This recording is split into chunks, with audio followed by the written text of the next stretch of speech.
வணக்கம். இன்றைக்கு ஒரு அருமையான குலோப் ஜாம் எப்படி செய்ய போகிறோம். இது தீபாவளி ஆனால் இது நைட்டே நம்ம அதை செஞ்சு இந்த காலையில் ஸ்வீட் கொடுப்போம். இப்போ கடைகளில் இது நிறைய ஒரு பாட்டிலில் போட்டு கொடுக்குறாங்க. பட் அதில் 4-5 தான் இருக்கும், காஸ்ட்லி. அதை நம்ம வீட்டிலேயே அருமையாக எல்லாருமே செய்யலாம், ரொம்ப ஈஸி. அதுக்கு நம்ம 2 பேக்கெட் வாங்கிக்கலாம். வாங்கிட்டு அது லைட்டாக சும்மா கையில் தாங்க ரொம்ப தண்ணியெல்லாம் விட்டிங்கன்னா அது கொல கொலன்னு போயிடும். சும்மா ஒரு 10 ml அந்த மாதிரி தண்ணி கொடுத்து நல்லா மசிச்சு எடுத்துக்கணும். ரெண்டாவது இதில் 1 ஸ்பூன் நெய் விட்டோம்னா இன்னும் கமகமன்னு டேஸ்ட்டு ரொம்ப அருமையாக இருக்கும். அவ்வளோதான். நல்லா பிசைஞ்சு நல்ல உருண்டையை கட்டிப்படாமல் நல்லா பிசைஞ்சு உருண்டையாக சப்பாத்தி மாவுக்கு பிசைகிற மாதிரி பிசைஞ்சுக்கணும். தண்ணியை ரொம்ப விட்டுறக்கூடாது.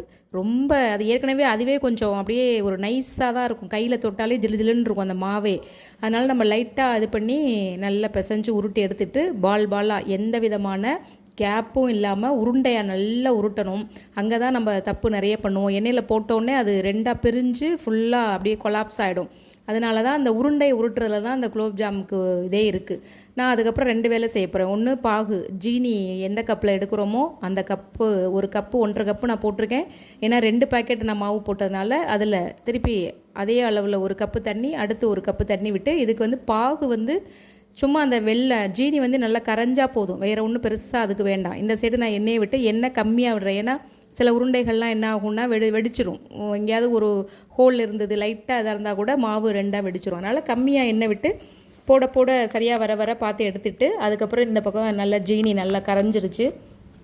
அதுக்கப்புறம் நான் உருட்டி வச்ச உருண்டைகளில் எந்த அளவுக்கு போட முடியுமோ 4-5 போட்டு எண்ணெயில் போட்டு நல்ல சிம்மில் வச்சு போடணும். ஏன்னா உடனே போட்ட உடனே அது செவந்து போயிடும். இந்த மாவு போட்ட உடனே செவந்து போயிடும். அதனால் கம்மியாக வச்சு ஒரு 5-5 போட்டு எடுத்து ஜீனி பாகில் போட்டு காலையில் போட்டோன்னா சாயந்தரம் பார்த்திங்கன்னா நல்லா ஊறி அழகாக டேஸ்ட்டு அட்டகாசமாக இருக்கும். குழந்தைங்கள்லேருந்து இல்லை எல்லாருமே இதை விரும்பி சாப்பிடுவாங்க.